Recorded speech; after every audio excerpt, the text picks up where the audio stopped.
This is Old Line Farmer Radio, a Maryland Farm Bureau production, helping you achieve your best farm future. Hello and welcome to Old Line Farmer Radio. My name is Jed Burchick, Maryland Farm Bureau's Communications Director, and I'm your host this week. If you're enjoying this podcast, please do us a favor and give us a rating on Spotify or iTunes. It really helps us out.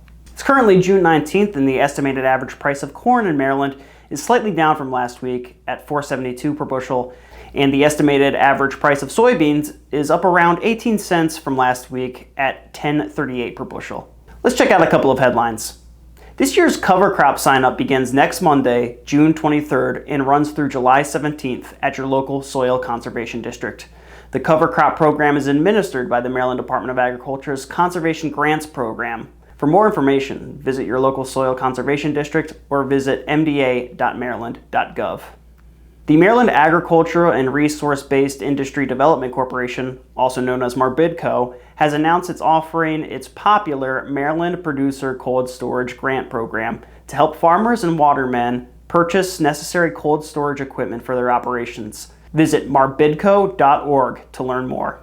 The USDA has designated several counties in Maryland as natural disaster zones due to prolonged drought conditions. Farmers in Washington, Frederick, Howard, Allegheny, Baltimore, Carroll, Cecil, Howard, Kent, and Montgomery counties can apply for USDA's drought assistance.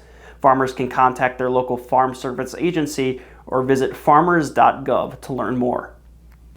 Susanne Richards is the Executive Director of the Maryland Agricultural Education Foundation, otherwise known as MAEF, and she's joined by Chuck Schuster, the President of MAEF, and we speak to them on how they are advancing ag education and literacy among our state students. Hi, I'm Tyler Huff here today with Old Line Farmer Radio. Today I have with me Chuck and Suzanne. Why don't you guys go ahead and introduce yourselves and tell me a little bit about what MAEF is? Sure. I'm Susanne Richards. I'm the Executive Director for the Maryland Agricultural Education Foundation. I'm Chuck Schuster. I serve as the current president of the Maryland Agricultural Education Foundation. So MAEF is celebrating its 35th anniversary this year, which is quite an achievement for this organization. And it was established in 1989 when there was a governor's task force that decided that we really needed a group of people who were dedicated in promoting not just agricultural education, but also agricultural literacy. And so we promote both in the state of Maryland.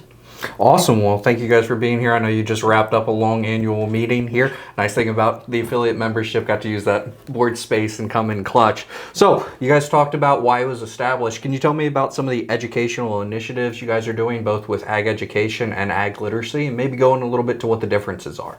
Sure. Well, first the differences, right? So in ag education, we define as what a person is doing to study for a career in agriculture. So the courses you might take in high school, in vocational study to go into animal science or plant science or any of the other myriad pathways in agriculture. And then agricultural literacy is really more defined as understanding and being able to articulate how your food is grown, how fiber for your clothing is grown, understanding the importance of that in your daily life, basically.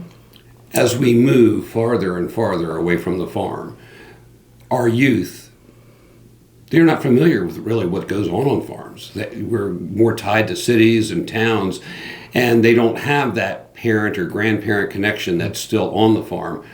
We need to help them understand the value of having local farms, local food, understanding the value of what we learned during the pandemic where food wasn't available because trucking wasn't working the same way. So just making sure that everyone appreciates the full aspect of what agriculture is all about.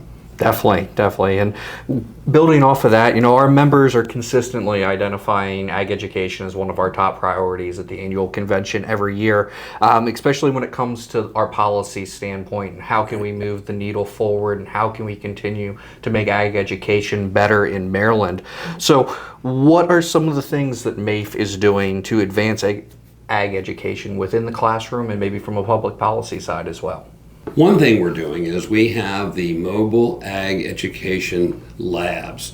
These labs move around the state and they provide educational opportunities at schools where a teacher can bring their classroom out and there is a lesson. It's not just come see, it's an actual lesson. So there's a facilitator in the lab that will guide a lesson in regards to a specific aspect of agriculture. So they move around the state. There are several of these, and they have some different themes. So we make sure that we try to identify a theme that's going to fit well within the area where it's going.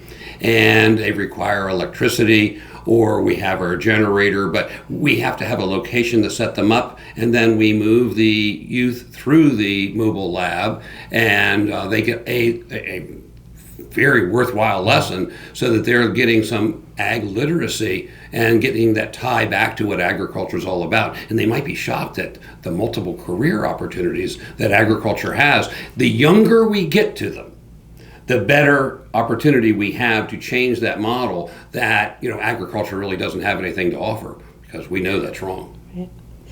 That's a really popular program on our elementary side. It works really well with the elementary school day, so that we can cycle class after class out. And we go for a week and generally are able to visit with an entire school. So we just had a report earlier today that it was over 60,000 students went through in this past school year, 24 to 25. So it's really a very active, very meaningful project. And I think most people think of that when they think of MAEF.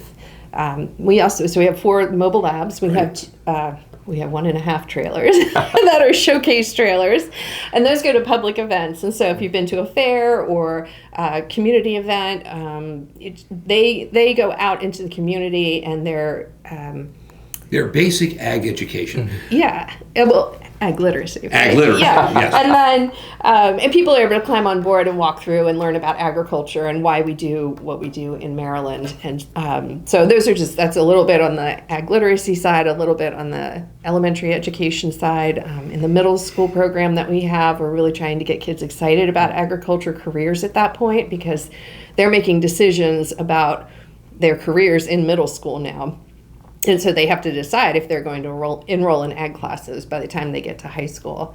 And then the high school level at this point is really all about the blueprint, and how we can make sure that we can structure the programs for agriculture in a way that will benefit the agricultural community. If those students choose to come out of high school and go straight into their careers, or if they're headed to college afterwards. And a lot of our students are headed to college afterwards. So it makes it tricky, but... Definitely, and you and I have talked a lot over the past few months about the blueprint and trying to fold things in, and the mobile showcases and the trailers are fantastic. I've seen them all over the place. They're a great learning opportunity. So to see that grow, to see that continue, for those that want to be involved with MAEF or support MAEF, what are ways that they can help get involved? We're always happy to take volunteers. Easiest thing for them to do is to buy an ag tag. So we like to wear our ag tag name tags to promote that. But when you register your car, if you purchase a new car, you have the opportunity to get either the standard plate, which is a flag tag, which is still a nice looking plate, but I think ours is good, and then the bay plate as well. But a lot of people don't understand that you don't have to be a farmer. Anybody, car, truck, or trailer could have these. The fee right now is $25. That went up last year, but it had been the same for the previous 24 years before that. And basically, it's a portion of that fee comes to MAEF in your first year of registration, and then afterwards, the entire $25 comes to MAEF and helps support our projects. So it's really important. We have to have the people, we have to have the staff, to be able to do the work that we do and keep it going on a daily basis. You know what it's like when you guys are understaffed here. It's a challenge, right? So what else? Serving on committees for us. Serving on committees, volunteering with the showcase, volunteering to be a teacher in the labs. We have facilitators in the mobile labs, so we need people that are education ready and willing to go in and work with youth and help on a continual basis to provide education to those students. Doesn't have to be the same person every day of the week at a location, but we need them for a whole day in most cases. Right, we have volunteers there. We've been really blessed in 35 years. I mean, I could show you the list of board members and staff. We've had really, really good people. I've been there since 2019. So, I can't claim to have worked with all of them, but in some cases I've worked with these people in other capacities. It's a really great group of people. Awesome. Always. All good things, and definitely want to see MAEF continue and want to see MAEF continue to be around. We love our partnership with you guys at the Maryland Farm Bureau, and it's always a pleasure to work with you guys and push things through. I know we're going to be busy next week up at the FFA convention, which is something that falls under your guys' umbrella. And thank you guys for taking time out of your busy day and after a long board meeting to join us and buy your ag tags. And as it says, our farms, our future. Thank you guys. Thank you. If you're interested in running for office or just want to be a stronger voice for agriculture, join us on July 16th and 17th in Davidsonville for the Campaign Management Seminar hosted by American Farm Bureau. This 2-day training covers all aspects of a campaign, including candidate consideration, issues, communication tactics, volunteers, and election strategy. Learn more or register at mdfarmburo.com/2025 campaign school. With that, please give us a rating and review, and if you learned something today, please share this podcast with your friends. Old Line Farmer Radio is a production of Maryland Farm Bureau, produced by Jeb Burchick. Contributions this week from Tyler Huff. Introduction by Hollow Zimmerman. Thank you for listening, and we will catch you next time on Old Line Farmer Radio.